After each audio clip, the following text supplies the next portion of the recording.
everyone. Hi, welcome. Yes, welcome to this next session as part of the 7th annual SIPRI Stockholm Security Conference. We've already had yesterday and today a series of excellent discussions looking particularly at different aspects of the ongoing conflict in Ukraine and also particularly the causes of the conflict and different aspects of the regional implications that it's generating. My name is Mark Bromley. I'm the director of SIPRI's Dual Use and Arms Trade Control Program. And this session, we're going to turn our attention to one of, if not perhaps one of the main aspects of the international community's response to Russia's invasion of Ukraine, which is the imposition of broad and wide-ranging sanctions measures, both against Russia and Belarus. So the breadth of the kind of sanctions measures that have been imposed has been labeled as unprecedented, covering both sectoral sanctions, banking restrictions, restrictions on the trade in particularly dual-use goods. And that's what we're going to kind of examine and discuss in more detail today. So we're going to look at the content of the sanctions measures, and then particularly we're going to drill down and look at the restrictions on transfers of dual-use goods. And then we're going to try and get a bit of a deeper dive to look at what impact the sanctions measures and the trade restrictions are having on both Russia's capabilities and its intentions vis-a-vis the conflict. We're then going to try and take a step back and ask what the Russian invasion, the sanctions measures, and indeed the broader kind of breakdown in East-West relations that it's precipitated means for the existing global system of multilateral sanctions and trade controls. After all, Russia is in the UN Security Council, obviously, the main body with the power to impose multilateral sanctions, and it's also a member of 3 of the 4 main multilateral standard-setting bodies in the field of trade controls. So can this system, which has been built up with Russia as a key member, continue? And if it can't, what do we want to replace it with? So it's an incredibly kind of complex and highly relevant set of issues to be discussing. Thankfully, we have 3 kind of fantastic experts who can guide us through and discuss these different aspects in great detail.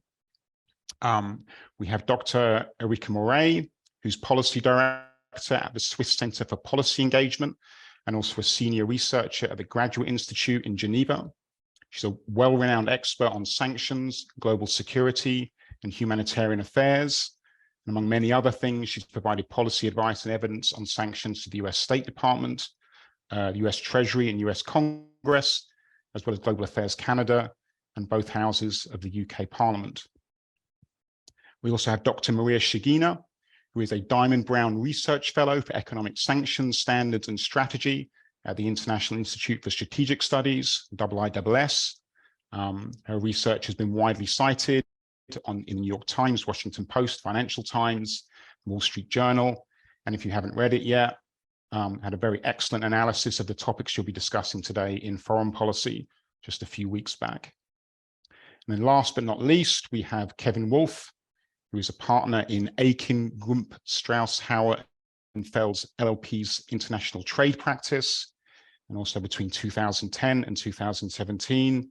For those of you that don't know, Kevin was Assistant Secretary of Commerce for Export Administration in the Bureau of Industry and Security, or BIS, at the US Department of Commerce, where among many other things, he led the administration of the Bureau's export control instruments. So I can't think of 3 more excellent people to take us through these complex issues.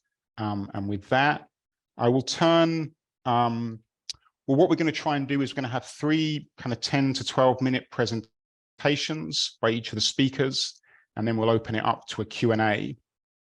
So just with regards to that, how the Q&A is going to work is that you can post your questions in the chat, and I will then be able to see them, and I'll pose them to the different speakers. So please, as soon as you want to, please go ahead and start typing in your questions, and we'll raise them during the session when we get to the Q&A. Another bit of housekeeping: we need to finish on time to allow the next session to start. So that's at 3:45, at least where I am, up in Sweden. And then lastly, as I think you'll see, the session is being recorded so that we can make it available afterwards. And that you should also be aware that all of the other sessions, including the ones I mentioned at the start that you may have missed, they've also been recorded as well, and they'll also be made available at a later date. So if I could turn to you first, Erica. I was wondering if you could kind of lay the groundwork for this discussion by talking more about what sanctions measures have been imposed on Russia and Belarus, and in particular what they cover, and also how they differ from previous sets of sanctions measures that have been imposed in the past. Sure, thank you very much, Mark, and also a very warm thanks to SIPRI and also to the esteemed panelists that I'm very lucky to share the stage with here today. It's a real pleasure to be here.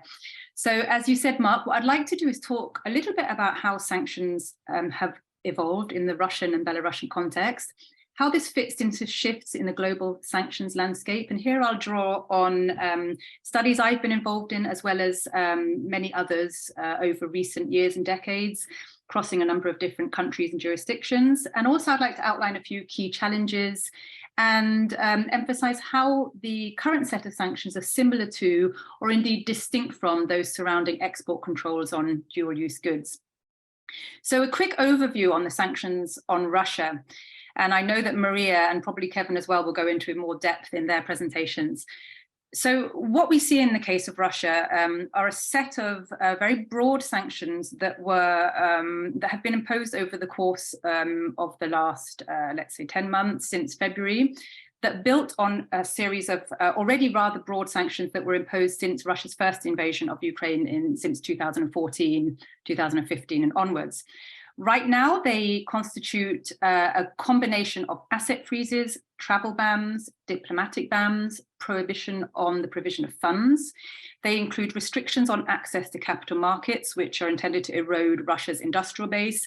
This includes banking, financial restrictions, as well including those on the Brussels-based financial messaging system, SWIFT. They include sectoral measures on the energy and transport sectors. They also include export and import bans, including on goods where Russia is particularly vulnerable due to high dependency on external supplies. This includes sectors such as steel, cement, and gold. And then also they involve the tightening and extending of export controls on dual-use goods, which target sensitive sectors in Russia's military-industrial complex and limits Russia's access to crucial advanced technologies. And this includes drones, encryption devices, advanced semiconductors, chemicals, and other sensitive machineries. They're really quite unprecedented. Why is that? Well, first of all, they are now among some of the broadest set of sanctions in the world today. They're not quite there on the level of Iran, North Korea, Syria, arguably, but they are almost reaching that stage. And what's quite remarkable is that within a matter of weeks, the Russia sanctions reached that level. Whereas if we look to other cases such as Iran, Syria, North Korea, and others, they've taken many years to evolve and develop, sometimes over 10 years. They are the broadest set of EU sanctions, arguably, that is being imposed today. And they also involve, involve a broad collaboration with other countries. Now, these are autonomous sanctions or unilateral sanctions that are adopted outside of the UN framework. And the ones that are most active in this sphere would be the US, United States, the European Union, the United Kingdom, Canada, and they've also been joined by a wide range of other countries around the world as well, not least in the European neighborhood around the EU, but many others elsewhere in the world. They also represent new types of coordination.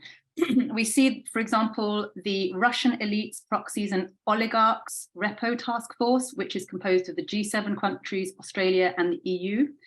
They've also involved quite unprecedented buy-in. For example, Switzerland, whose adoption of EU alignment, let's say, with similar sanctions to the EU has been patchy in recent years. Switzerland has increased and stepped up its adoption of sanctions against Russian targets. There are also a number of lower and middle income countries supporting the sanctions voluntarily in various ways, which is also quite unusual. They also represent something of quite a startling array of unity in spite of Russia's best in attempts to weaken unity across Europe and across other countries around the world. And this is quite remarkable because there are such diverging views and relationships with Russia and domestic costs involved, something that Maria and I actually worked on a number of years ago. And in spite of this, the sanctions are being renewed, they're being broadened. So that really demonstrates, in my view at least, the severity of the problem and how serious a threat Europe and its allies around the world are seeing the war in Ukraine. It's the first time, of course, that a G20 member and such a large economy and one that plays such an important role in energy markets has been sanctioned to this degree, including its central bank. And it's also one of the first times we've seen such a strong sanctions-based response against a member of the UN Security Council. So this raises a whole raft of new questions in relation to multilateralism and global governance. The ripple effects have been felt, of course, on energy markets, financial markets, on supply chains of food and fertilizers, and they really demonstrate the interdependencies that we see in international relations and in trade and in finance. Become brought to the fore in this particular instance. Also unusual is, of course, Russia's ability to retaliate in a number of important ways.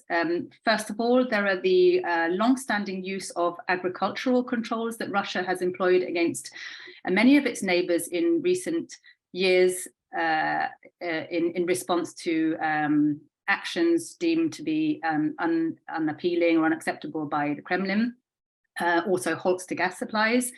Then there are also the threat of cyber attacks, hybrid warfare, be it disinformation, electoral interference, destabilizing efforts, the use of chemical weapons. Russia, of course, has made documented use of chemical weapons against in the country of a fellow P5 member in the UK, in Salisbury.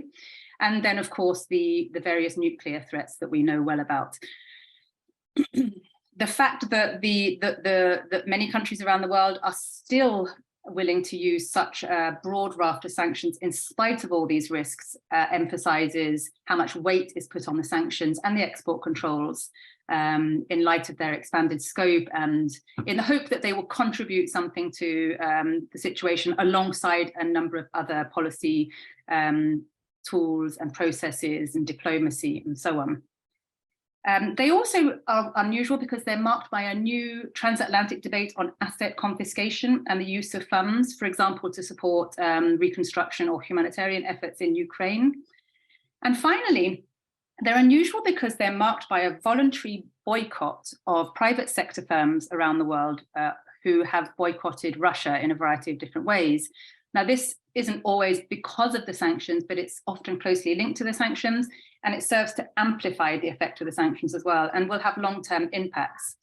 In a study done by scholars at Yale University, over 1,000 companies publicly announced voluntarily curtailing operations. Sorry about this, one of my children has just come in the room. Hold on one second. Yeah. that happens to all of us. I want to. She's back. Thank you. Sorry about this. It's like that the guy on the news, isn't it? Exactly. I'll try and continue while somebody comes to get her. Sorry about this. Yeah. It's fine. Erica is. Sorry about that. So over 1,000 some sanctions measures later, maybe. Yes, yes, definitely. Okay. Right. My apologies. Goodness me. That's why I need the key to this room. So over 1,000 companies publicly announced voluntarily curtailing their operations in Russia over and above the bare minimum measures that were required by the international sanctions. And the Yale team classified these withdrawals from Russia according to a number of criteria, ranging from business as usual to buying time to scaling back operations to suspensions and withdrawals. And they update these lists over time, and estimates suggest that these withdrawals accounted for some 40% of Russian GDP. They also include tech companies that are spread across all categories, including those selling drones, information technologies, hardware, software, and semiconductors. So that's also quite relevant for the discussion we're having today.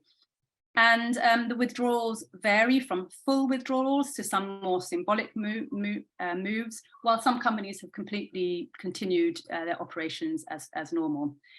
Interestingly, lots of these companies have been rewarded for their actions in the stock markets, with some seeking to tie their withdrawal to environmental, social, and governance ratings, ESGs, which of course are the measures used by the private sector to assess sustainability and ethics of their investments. So just to conclude here, with a couple of words on effectiveness, that's always the big question that people are asking about the sanctions against Russia. Do they work? Will they work? Are they working? What we know is that sanctions don't operate in a vacuum. They have many, they are only as good as the way in which they're combined with other policy tools that are underway, and that includes export controls, diplomacy, referrals to legal tribunals, wider trade, and so on. They can also have invisible or unseen impacts. We don't necessarily know what the impacts of the sanctions are without having a fly on the wall in the office of President Putin. And in spite of this, there are various methodologies that have been developed over recent years and decades that have become more sophisticated in seeking to assess the impacts and effectiveness of sanctions. They often seek to break down impacts according to a number of different categories. The first would be to encourage a change of behavior, and that's the more kind of spectacular change that you might expect of sanctions, but often the hardest to realize. And that could be to actually stop the war, to slow down the invasion, to force a retreat or a withdrawal, for example. The secondary objective could be to restrict access to vital resources. That could be finance, weapons, essential technologies, sensitive goods, dual use goods, and so on. A third objective can be to signal, to send out a strong political message, firstly to Russia, that its actions are unacceptable to many in the international community. It could be a signaling tool to other detractors, would-be detractors of international norms, to other countries. It can be used to send a strong message to audiences in Ukraine to show a show of solidarity, and also to domestic audiences to show that something's being done. One of the things that we see is that governments using the sanctions don't necessarily have particularly good tools in place as yet to assess the impacts and effectiveness of their sanctions. But some new moves in recent months within the US and in the EU may seek to remedy that. And I think that's a very positive move.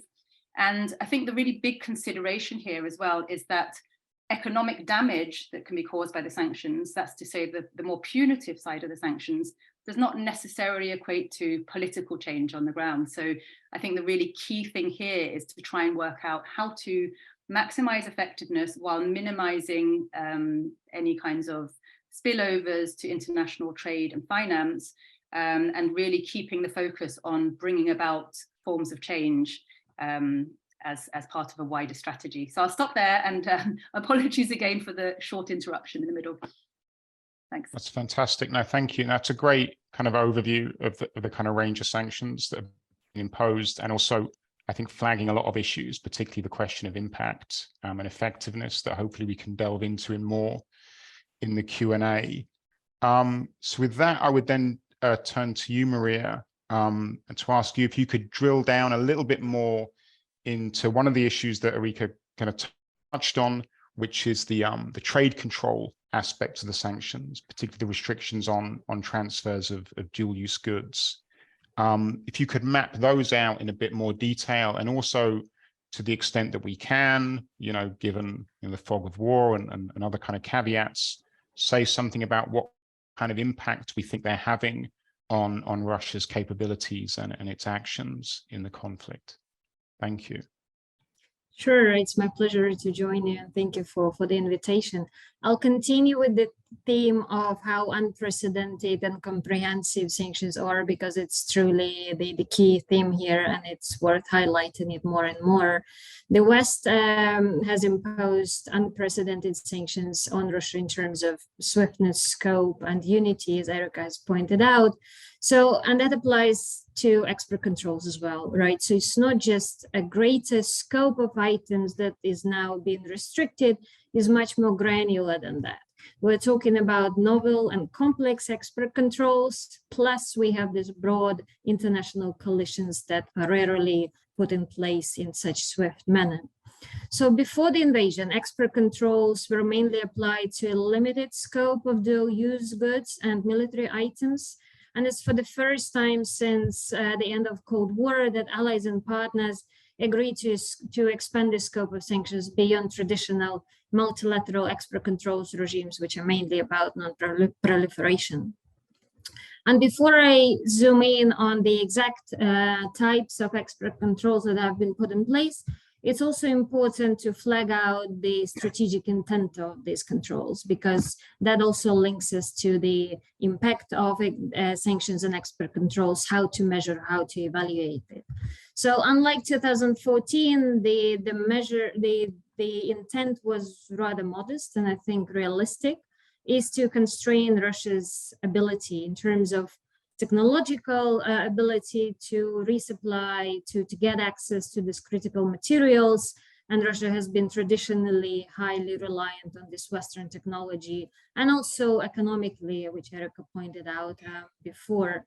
So the type of export controls that have been put in place are threefold at least. It's ban on high-tech exports, which now require a license under a policy of denial. So it's a change from presumption of denial in 2014. And the range of critical items that have been put in place is quite vast.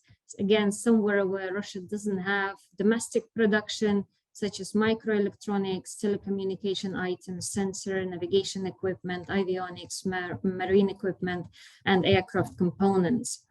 The second one is near total embargo on US items to Russian military, and it's an expanded list of military end-use and end-user rule, which basically applies to the so-called de minimis rule, where there is an informal rule where there is a 25% share of US origin component. These items cannot be exported to Russia. And that near total embargo was also applied to Belarus as a country, as a close ally of Russia, which can be used for circumvention of these items. And finally, where I think the most novelty and unprecedentedness comes in is the expansion of the foreign direct product rule. Something that has been only applied against one company, Huawei, Chinese tech giant, and now it's been placed on the whole country, again, unprecedented. So we have 37 US allies and partners that have joined. The key countries here to flag is Taiwan and South Korea, because these are two countries that have production facilities for semiconductors. And Russia doesn't have it domestically, so it used to outsource that production to Taiwan, to TSMC. And now that critical node that country is not there, we're seeing, and I'll come to this, we're seeing gradual impact on Russia's abilities to resupply. So that was the combination of this novel rule, which basically works as extraterritorial sanctions, and this ability to bring on board these critical countries in East Asia in particular will have an impact on Russia's ability to wage the war. Another type of sanctions here, not necessarily export controls, but still important, is full blocking sanctions on more than 100 Russian defense entities. We're seeing the key companies that have been sanctioned here, firms that make combat aircraft, infantry, fighting vehicles, electronic warfare systems, missile, UAV. The key companies here that worth flagging out is Rostec. It's really the cornerstone of Russia's military industrial complex. Also its subsidiaries as Sukhoi Superjet, MiG fighter jets, Micron, leading, at least by Russian standards, semiconductor company that is, for example, responsible for producing semiconductors for MIR system, which is supposed to replace Visa and MasterCard, but also United Shipping Corporation, Sovcomflot, the Russian fleet, Rosoboron Export, Uralvagonzavod, the country's largest tank company. The latest also executive orders from the US have started to recognize that civil-military fusion that is happening in Russia as well. So we hear the term almost exclusively being used to describe civil-military fusion as a threat to China, but it's also happening in Russia since Soviet times. So the latest executive order, one of the latest at least, has placed more than 20 research institutions on sanctions lists, such as Skolkovo Foundation or Institute of Physics and Technology, which were spotted in transferring that technology to military entities. The last development here is that we de facto have secondary sanctions on any non-US companies that are engaged in materially assisting, sponsoring, or providing financial material, but also technological support. So we do have secondary sanctions from CAATSA legislation from 2017, but this time the US is using, well, I would say smart way of expanding guidance or frequently asked questions to basically use primary sanctions to signal to third countries or non-US companies that you will face secondary sanctions if you are involved in this.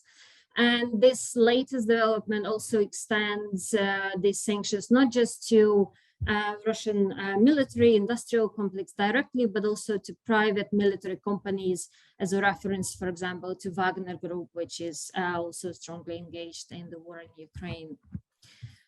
Erica has pointed out that the financial sanctions have been put in place, and I think important to flag out here Promsvestbank, which was designated by Russian state a while ago as a bank for the defense sector. So that bank has also been sanctioned, but also Western sanctions now cover more than 80% of Russian banking system. And it's important because financial sector and energy sector are the key also sector that will help to subsidize the defense sector because it can't just live on arms sales alone.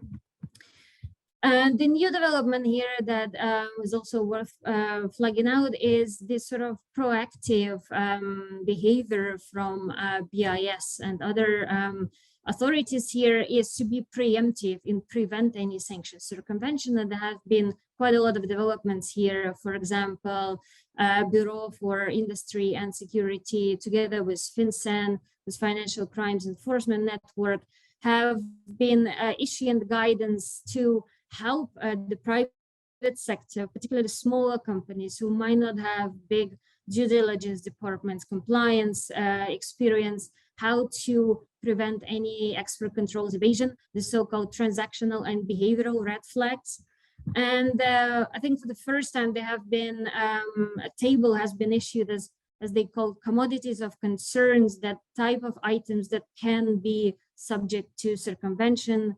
For example, cameras, GPS systems, oiled field equipment, something which is seen as dual use, wafer fabrication equipment. So there is a long list of items that is worth watching for companies who are engaged in this and maybe are not seeing it as a threat. The EU largely aligned with those US sanctions. EU has obviously problems with being more robust in export controls enforcement. It doesn't have any centralized entity authority to oversee it. There are some developments on the EU level, but we're still far from having as effective enforcement as in the US. For the moment. So to cover quickly the impact, when it comes to short-term impact, I think we have been surprised to see the impact of export controls rather sooner than later. because by its nature, export controls, even more than sanctions, is a long-term instrument, right? Historically, export controls are about delaying rather than denying technology to the target, and we've seen it with export controls against Soviet Union. So it's a slow simmering instrument that works in the long term. It's about curtailing, because we can't permanently bar the target from catching up by other means. And other means can be achieving domestic production. Russia has embarked on import substitution since 2014. It hasn't been successful, but there are still things that they can substitute domestically.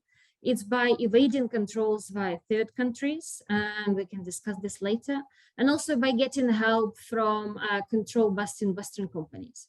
So the success of export controls depends on the tightness of restrictions, on uniqueness of each technology that has been placed on this control list, and the concentration of supply chains. So again, mentioning Taiwan and South Korea really important here as these key node countries for stymieing Russian access to semiconductors.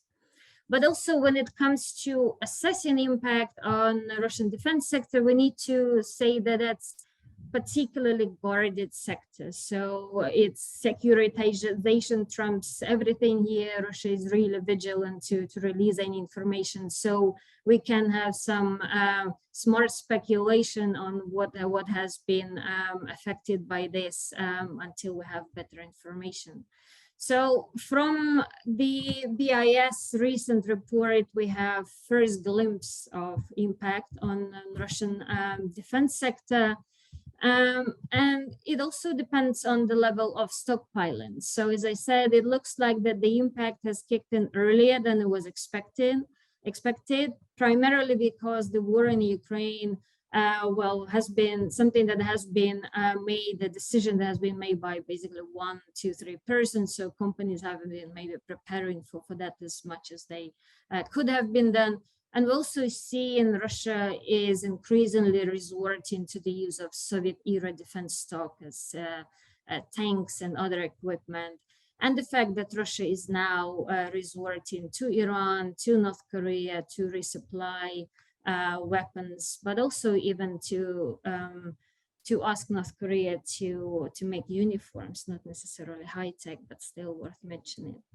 So the Uralvagonzavod case has been flagged by a number of press releases from the White House that there has been the lack of critical components for this large company that is responsible for tank production, but I've seen quite controversial assessment whether it has been the case. So again, this murkiness in actually knowing how much it has impacted.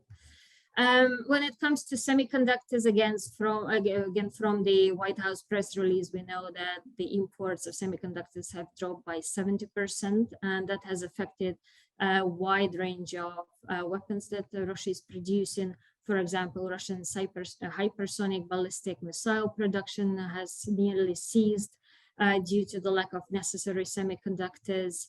Also, aviation and car industry became almost entirely came to a halt. We're seeing this anecdotal evidence that Russian cars don't have airbags and everything in terms of safety. And that leads me to sort of long-term implications. Long-term, Russia will have to undergo through this structural transformation and technological degradation, and we're already seeing emerging signs of that also in the defense sector. Russia will rely on sanctions circumvention more than anything. Pursuing import substitution at home is very complicated, and particularly in the semiconductor industry, even China can achieve it. So resorting to the illicit procurement network will be Russia's first port of call, and this is something where being vigilant on the enforcement of export controls will be important. I'll stop here. Thank you. Thank you so much, Maria. It's a really excellent and referencing a lot of kind of really important resources and kind of recent events that are kind of demonstrating what a kind of fast-moving situation this is. I'll turn then finally to you, Kevin. I was wondering if you could take a step back possibly and talk about what these restrictions, but also the kind of broader breakdown in East-West relations that the invasion has kind of precipitated mean for the future of the system of multilateral strategic trade controls that the international community has built up since the 90s. I mean, where do you think we're going here? Can the current system continue to exist? And if it can't, what's likely to replace it? Yeah, no, those are, by the way, two excellent presentations. Thank you for inviting me. So I've been doing and studying and practicing or administering export controls for more than 30 years now. So I started right at the end of the COCOM system, which was the East-West trade, which had a larger strategic focus with respect to the types of items that were regulated to the Soviet Union and the East Bloc. And what shifted about when I started practicing is what we've had in place until recently, is a mindset of export controls being on dual-use items, of those that had some identifiable relationship to one of the mandates of the 4 multilateral regimes, with the Wassenaar arrangement being created in 1996. And so, in essence, it's items that had some inherent characteristics, some identifiable relationship, even if sold commercially, for the use in developing or producing or operating weapons of mass destruction, their means of delivery, or conventional weapons, or the important parts or components necessary for their production or development.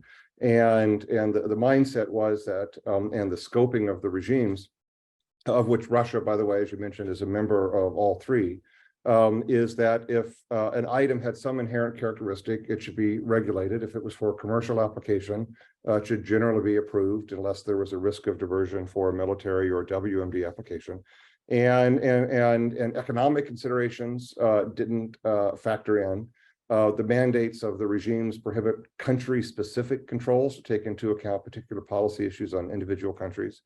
And the Wassenaar arrangement explicitly says that controls shouldn't be imposed on widely available commercial items. That's in the mandate, and that governed the thinking. And these consensus-based organizations, the 4 regimes, have been the model for the U.S. allies, and the scope of what their controls are, and the policy objectives, and in the main for the U.S. as well.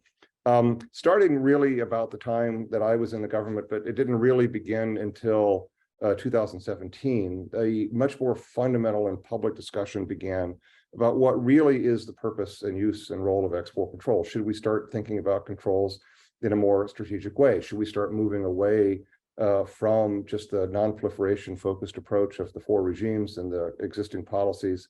And it was all then really about China in 2017 and 18, and there was a public debate. And a mandate was given by the Congress to the U.S. Commerce Department in August of 2018 as part of new authorities to regulate the system, to identify emerging and foundational technologies that were, quote, essential to the national security of the United States, but weren't within the scope of this policy mandate of the existing 4 regimes. And there was no definition given to what that meant, or what emerging meant, or what national security meant, or what strategic meant.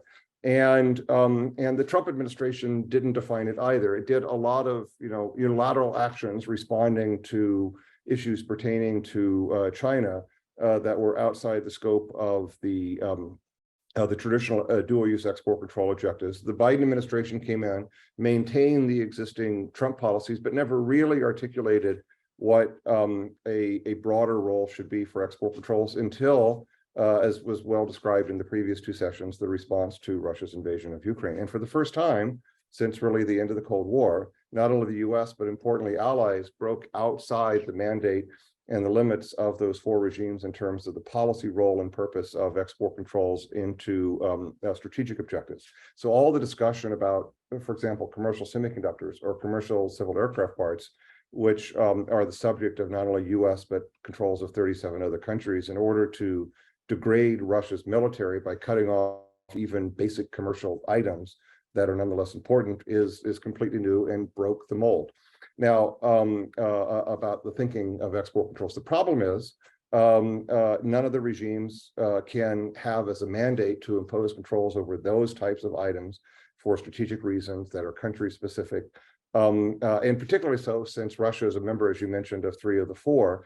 And every decision requires consensus, and my understanding is that Russia is probably going to block most of the decisions made in Wassenaar during their December plenary, which we won't publicly know until December, because there are controls that would be imposed against it and largely its ally China. And if you track the history of the missile technology control regime, this has been a common phenomenon with Russia not allowing progress to move forward there. And so then that broke the mold, the Allied response. And then in September of this year, for the first time, the US identified explicitly by a senior government official a very clear, coherent vision and purpose for dual use export controls as a strategic tool, specifically citing the Allied response to Russia of imposing controls on strategic, albeit completely commercial items that are nonetheless important for the modernization of the military as a result of civil military fusion policies. And then that led on October 7th to the US imposing unilaterally, but with the hope of plurilateral controls later, really dramatic new completely strategic controls on China over completely commercial high-end semiconductor items and the equipment used to make them, and GPUs and other items that are necessary for commercial applications, but are also of relevance to AI and advanced compute, which are necessary to modernize the military. And so the US has, in a really dramatic way, both with respect to Russia and then with respect to allies, has announced that export control should be strategic, not just focused on non-proliferation objectives. The problem, as I mentioned with the regimes, is they don't have the mandate to do either of those two things, to address non-classical objectives or to deal with the issue of Russia. And so what I've been advocating publicly, and for which I believe I'm slowly getting some consensus within the US government and other allied countries, is the need to create a whole new regime to address the traditional non-proliferation objectives that can't happen in the Wassenaar and the MTCR and the Australia group. Well, Australia group doesn't involve Russia, but nuclear suppliers group, among a smaller group of techno-democracies that have as a common theme the desire to impose strategic controls given the evolution of technology and the significance of certain types of commercial technologies, such as in the semiconductor space, to the modernization of a country's military, even though inherently commercial items in and of themselves. The limitations, the problem with that idea that we're finding is resources and manpower. There are not a lot of export control professionals in the governments of the allies, or even in the US, frankly. And the amount of time and attention focused on enforcing and regulating and dealing with the day-to-day issues on the Russia sanctions, and on the US side, these dramatic new Chinese sanctions, really take away from the ability to lead a novel effort. And there's another concern, which is that if the attention of a small group of allies starts being focused on the creation of a new regime, will it start detracting from the otherwise good work that could potentially be done on the margins in the existing regimes for traditional non-proliferation issues? Those still exist in the world. And there is a concern that if not on personnel, but at least optically and substantively, it may degrade whatever benefit can come from the regular four regimes. My view is that this is just a resource and a messaging issue, and governments can walk and chew gum at the same time. and the other reason that this is the only viable alternative, in my view, is that all the other alternatives are worse. If continuing a series of unilateral sanctions will end up be both counterproductive and ineffective because they don't regulate items going from other producer nations, and continuing to rely on hope and change in the regimes is a fool's errand because of Russia's not going to be willing to vote itself out, and the size is too large to include countries that aren't producer nations in some of these key commercial technologies that are critical to a country's ability to modernize its military, such as through advanced aerospace, advanced semiconductors, advanced electronics, AI, quantum, et cetera, that are inherently commercial but nonetheless of benefit. So in the short term, I see a significant amount of chaos and public debate about the role and purpose of export control. So people like us, who nobody ever paid attention to, are now on the front pages of the paper. We get to sit at the lunch table with all the cool kids because everybody is becoming an export control expert these days. There's going to be significant progress on some small degree of plurilateral controls by and among and between close allies, I believe, with respect to China. Continued enforcement aggressively with respect to Russia, so long as the invasion continues and Putin is still in charge, and maybe even for some significant period of time thereafter. But over time, in the next several years, I do believe the consensus will evolve into the need to use dual-use export controls for strategic objectives, very much like in the COCOM days with respect to the Soviet Union, in addition to the non-proliferation focused objectives, which are the mainstay. So I'll stop there because the scoping was sort of my, what's going on now and the vision and future and the role of the existing regimes, and open it up to questions. It's fantastic, Kevin. Thank you so much for covering so much in such a short amount of time and providing it with so much kind of food for thought. So as I said, the chat function is open for those who want to kind of post questions, and I'll kind of take those, the ones that seem most relevant, and pose them to our excellent set of panelists. But before I do that, I did want to kind of abuse my position as chair to kind of pose a couple of my own questions. I thought I'd maybe turn to you first, Erica, because I think towards the end, you talked about the issue of impact and monitoring impact. And you also referenced the kind of the large body of kind of academic work that's been done, in which some of which you've been directly involved in, that's looked at assessing the impact of past sanctions measures. And this would be a question to you, but I think Maria and Kevin could also maybe jump in too with their expertise.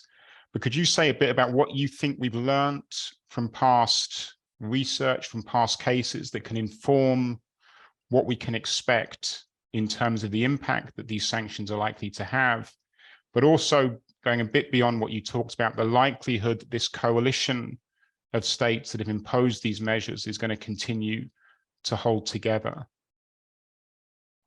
Sure, yeah, thank you for that. And you'll be pleased to know I now have locked the door, so there won't be any intruders coming in. So by way of answer to your question, and here I'll try and draw on a number of different studies.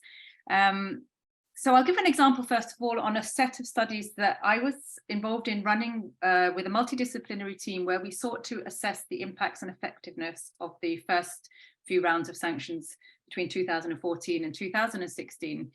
And one of the things that we found was that the efficacy of some parts of the sanctions were diminished because of a lack of coherence with other policy processes or policy instruments. To give one example, a new round of EU sanctions was put in place against a number of different Russian targets. And right at the same time, literally the same day, a number of EU member state trade delegations went to Moscow. And so clearly not coordinated as a wider kind of strategy.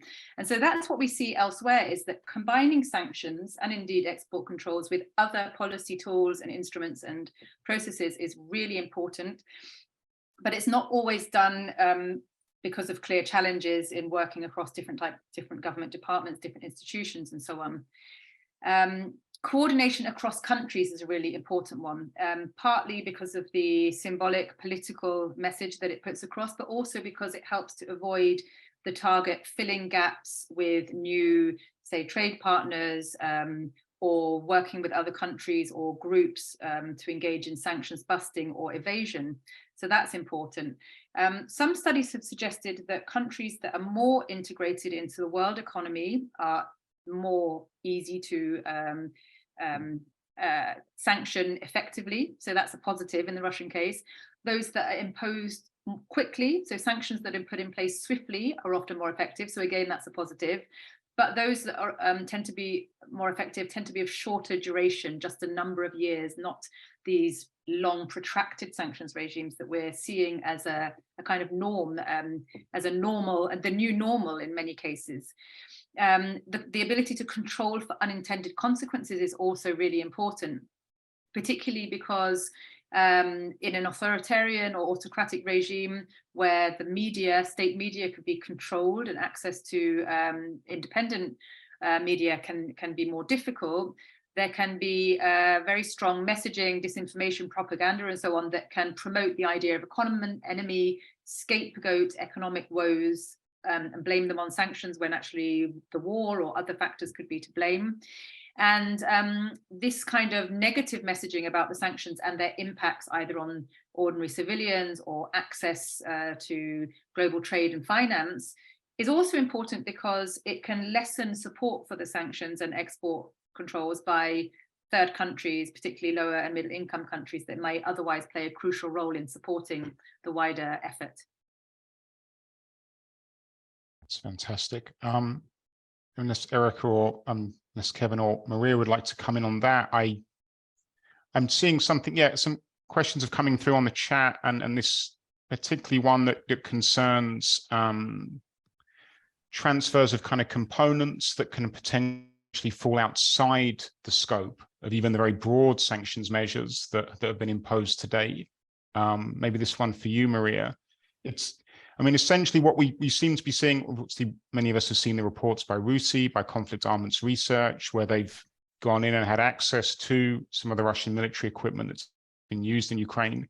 What we appear to be seeing there is integration of electronics, integration of chips, which potentially even fall outside of the scope of the sanctions measures or the trade restrictions that have been imposed.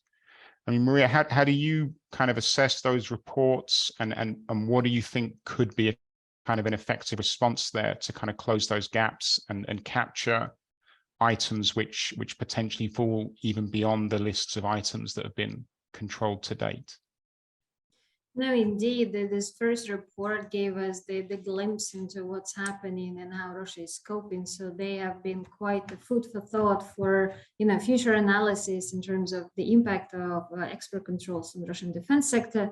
And what have we learned from RUSI's study and others broadly? Well, first of all, is that Russia is still highly dependent on Western components. That hasn't changed. Again, despite the launch of import substitution program around 2014-15, that dependency haven't been lessened. So there is still critical dependency on semiconductors, chips, but also machine tools you need things to make things. And this is what Russia doesn't produce.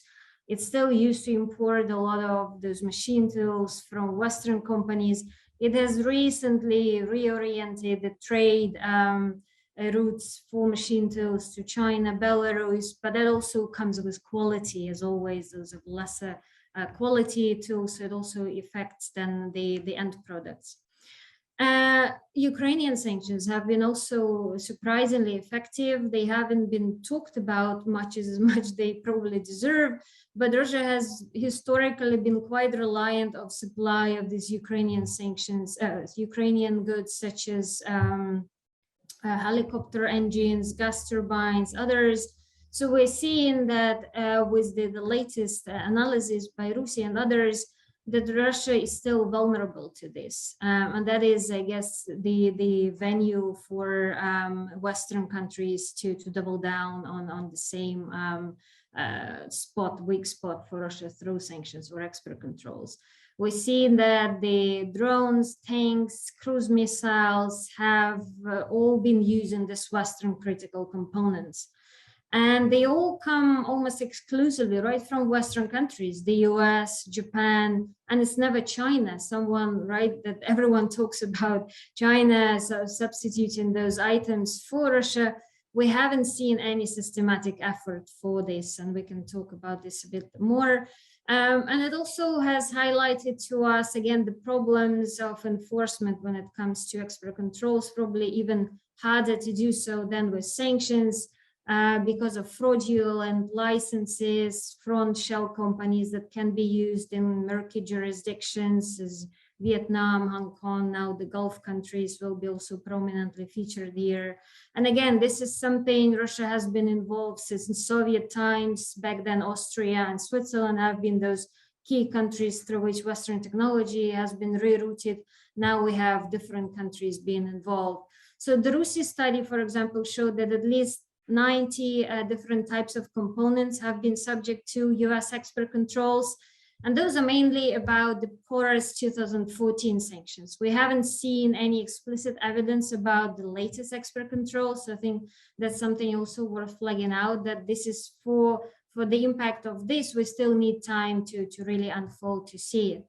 And then something, as you flagged out, Mark, is this use of consumer grade electronic components that has been rerouted. And there have been quite new developments here. Well, Russia is finally making some good use of its Eurasian Economic Union, right? So there are now statistics that, for example, imports of washing machines, refrigerators, and breast pumps have soared through Armenia and Kazakhstan.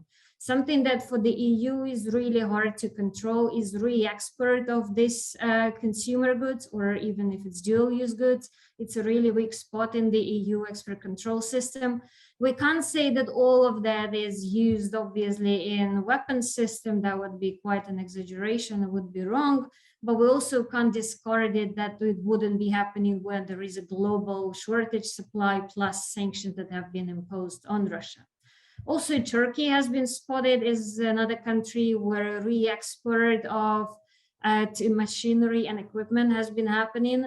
Until now, Turkey was mainly involved in, export of goods that have been sanctioned, like fruits, vegetables, the main trades items that has been directed to Russia. But that has changed recently. The latest Russian media reports show that Turkey is slated to become a third largest trading partner for Russia, jumping from 11th place. And that the export of machinery and equipment has increased remarkably 5 times larger than the export of the fruit and vegetables. But all of this rerouting through illegal, murky procurement networks almost always comes at the cost of quality. For example, there is a higher number of now defunct chips from China for consumer products.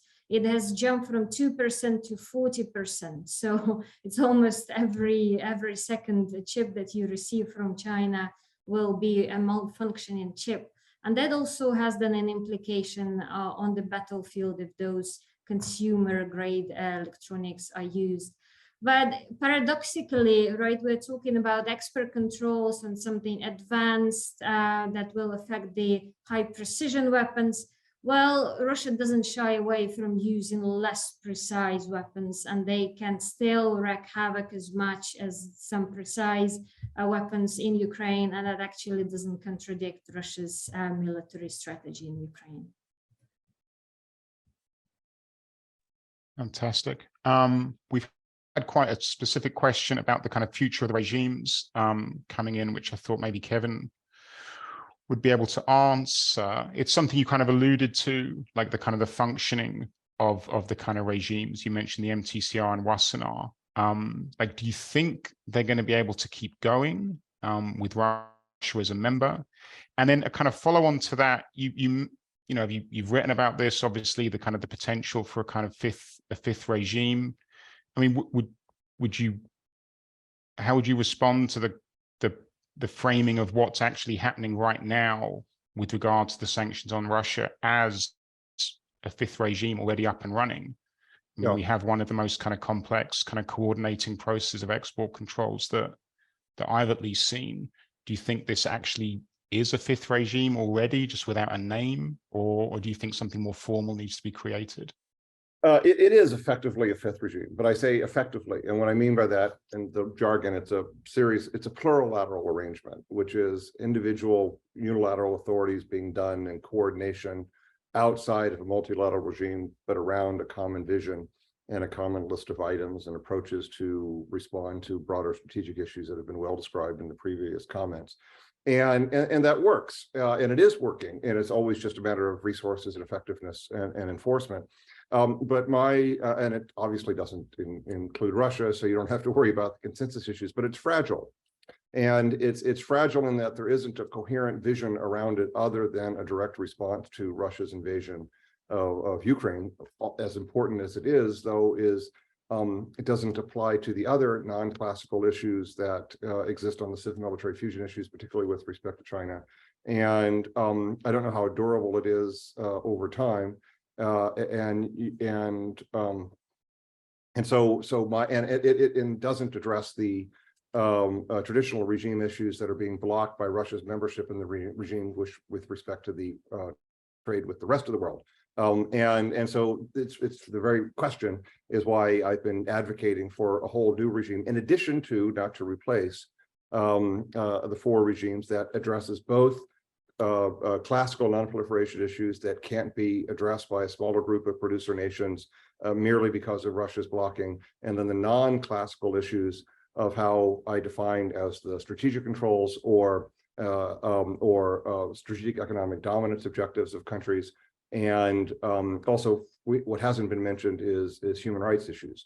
The other topic that has become much more of an issue than when I was in government is the use and misuse of commercial technologies to engage in human rights violations. And there is no international coordination of what those controls should be. And this new fifth regime idea I have in mind would address all of the above among a smaller group of like-minded allies. It's fantastic. We've had a lot of additional kind of great questions. There's a couple that have come in specifically, I think, referencing back to some of the points that you made, Erica, about lessons learned from previous sanctions measures. So there's one asking whether or not it's possible to point to a past experience of a sanctions measure which you could kind of qualify as a kind of a success in terms of achieving the kind of objectives that I think you were referencing in your presentation. There's a second one which makes the point that that there's often a characterization of sanctions as affecting kind of the wider public rather than the elites that they're meant to be kind of targeting. So wondering how you would kind of respond to that.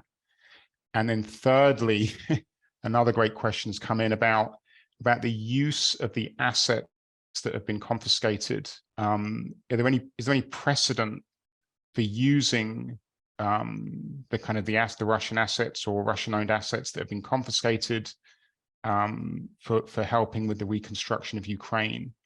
Is that a path that's been taken before? And do you think that is a path that would be possible in this case?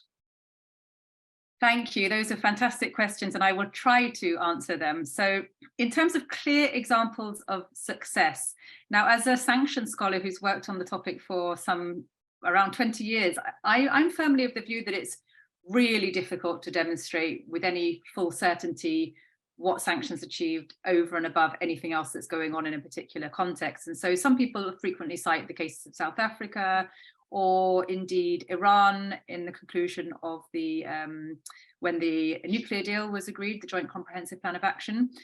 But then, of course, if you look at those instances, there were also some quite notable domestic and international political changes going on at the same time.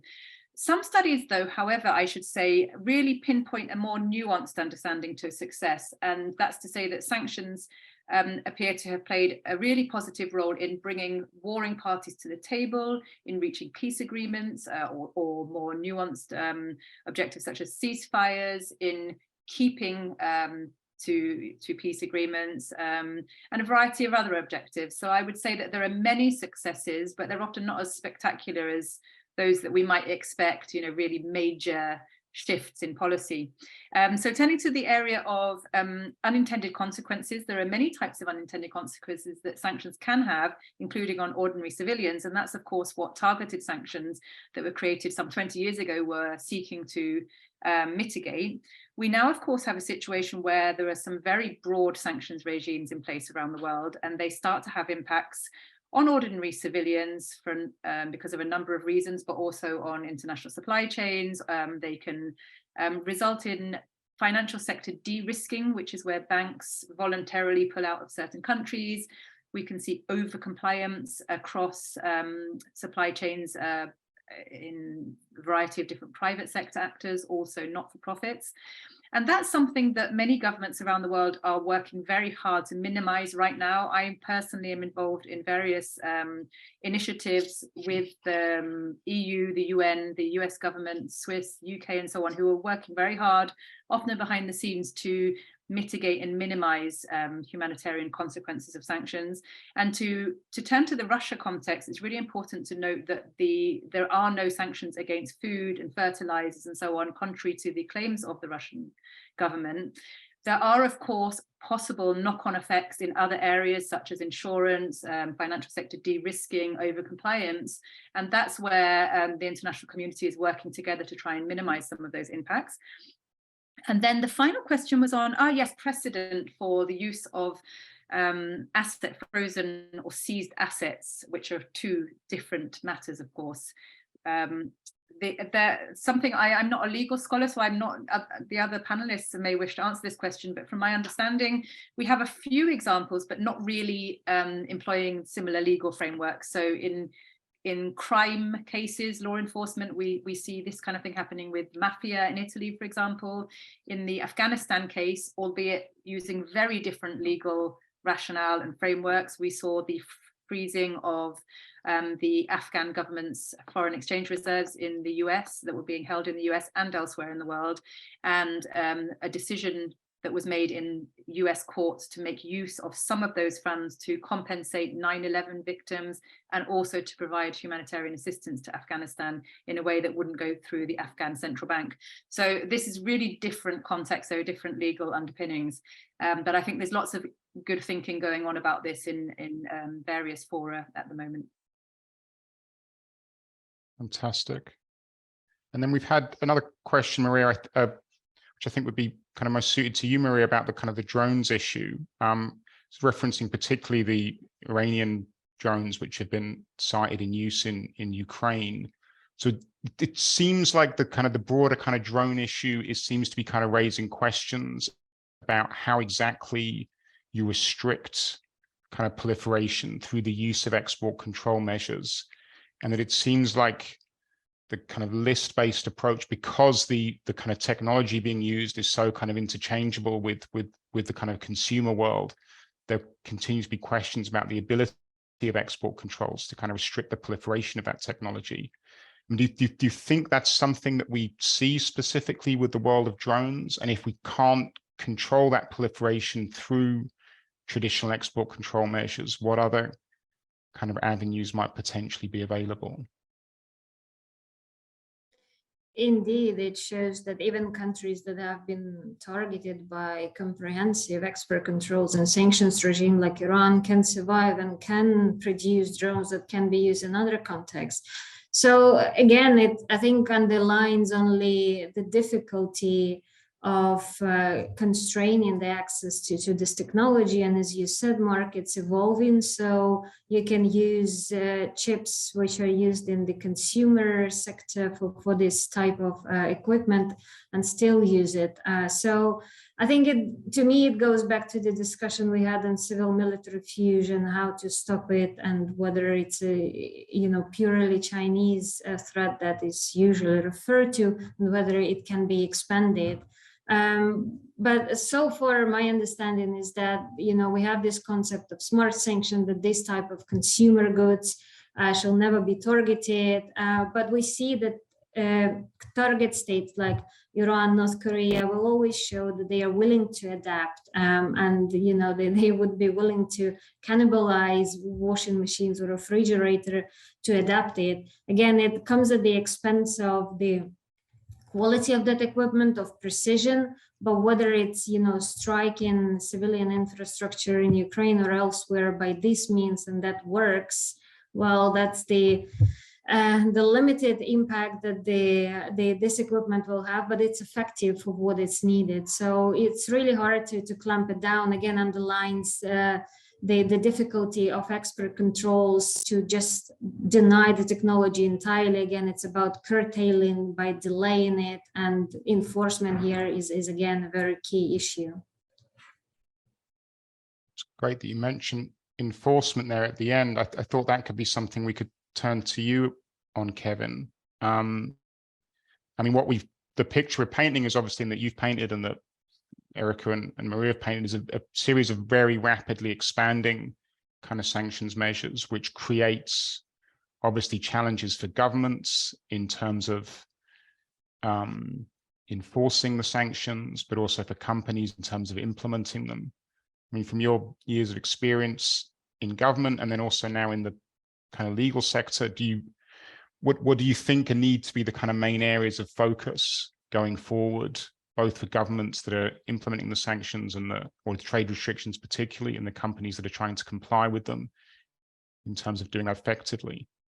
Yeah, the most effective way, both for my government and industry experience, and it's also what I do for a living, is for the companies, the multinationals, and also smaller and medium-sized companies, to take seriously and have the resources and personnel and systems in place in order to monitor and identify that which requires a license or is otherwise prohibited. And there's, you cannot staple a government official to every export of every semiconductor or the shipment of every piece of software.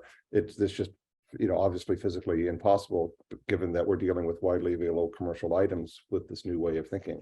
And so governments around the world need to spend a massive amount of time of empowering and encouraging and requiring companies that actually do the shipments, not only the manufacturers, but frankly, the distributors, to have systems in place, because that's going to be the most effective way of advancing the enforcement objectives of the rules. Second, frankly, as allies, what was novel and wonderful about the Russia sanctions is it wasn't just the US trying to assert extraterritorial jurisdiction and using its agents overseas to enforce sanctions and export controls, but 37 other countries cooperating along with it. And by definition, the most effective controls are those that are done by more countries. But the difference is, and just to be blunt, no other country has anywhere near the degree of enforcement capability or resources or expertise as does the United States. And even the United States, in my view, has too little.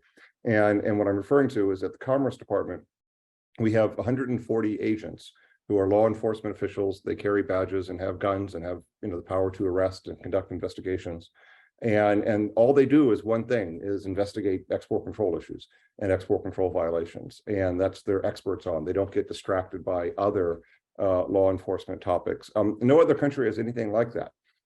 They either rely upon their general law enforcement authorities or their customs authorities. And so I think that the US model, given that enforcement is going to be critical, should be a model, and resources around the world of allies should be applied to creating subject matter experts in their countries, focusing just on the enforcement topic. Because all these rules and all these discussions don't mean anything, and if stuff still moves when a license is required, when it wasn't achieved. So anyway, but in the meantime, the most effective way, frankly, is really impress upon and require companies to do all the hard work of monitoring their items and make it really obvious that if they don't, then serious civil and criminal penalties will fall. And even if they don't like the sanctions economically, which nobody does, that nonetheless, if not for patriotism, through the fear and threat of massive civil and criminal enforcement and public shaming as well, which is where the Yale study comes in. So that's my pitch on enforcement.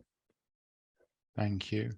We're approaching the end of the session. I did want to give a chance to all the speakers if there was anything that they wanted to pick up on or add as a kind of closing remark before we wrap up. If I can maybe add to Please. the broader impact on the Russian defense sector, and that actually comes to your earlier question to Erica, that it's all about the synergy of measures, right? We need to have a look at the impact on the economy, which will be then indicative how much that economy can support the defense sector. So before we have, proper energy sanctions on Russia, Russian economy will be doing okay-ish in terms of accruing that revenue from record high exports of oil and gas. So in that sense, the defense spending against the economic recession that is still coming will be shielded, right? In quantitative terms, the Russian economy undoubtedly will be smaller, so the economic pie is getting smaller, but the Russian state will make sure to shield the defense spending. And we're already seeing that the increase of defense spending is 40% year on year. National security, all sorts of buzzwords that again indicate the increase in the defense spending. I've seen unprecedented increase for the next year, despite the 2% deficit that is now scheduled for the Russian state. But again, in qualitative terms, the range and sophistication of goods and services will ultimately decrease. So you can accrue this revenue, but if you are locked off from access to critical components, your ways of sourcing it again through illegal procurement networks, and it always comes at the expense of quality. Also, the issue of scalability. How much can you do this? You know, how much can you source these companies that are highly dependent on this? Again, we're not talking about any mass production here, and it will always come with a sanctions premium. And I think this is where sanctions are most effective in that sense, that it will become more expensive for Russia, more cumbersome, and it will take time to build this new supply chains to this countries who are willing to face secondary sanctions or just don't care about them. And this is where the main, I think, impact from sanctions and export control will come in. Thank you, Maria. Well, I want to thank our three excellent speakers, Erica, Maria, and Kevin, for your kind of really elucidating what is clearly very kind of important, but also incredibly kind of complex set of topics. I encourage you all to seek out their writings on these issues. They're really the best stuff that's out there. And finally, to thank you all for your questions. I'm sorry we didn't get to all of them, but I think I got a flavor of at least most of the questions that came in. And then, yes, finally, yes, to just flag that you are all very cordially invited to the next, what I assume will be equally excellent Stockholm Security Conference session today, which is starting in approximately 30 minutes. Echoes of the war in Ukraine, disinformation and power shifts in the Sahel, which again, I think will be providing very interesting topical discussion of a very complex set of issues. So thank you to all the speakers. Thank you for all the attendees. Wish you an excellent day, afternoon, evening. Bye-bye.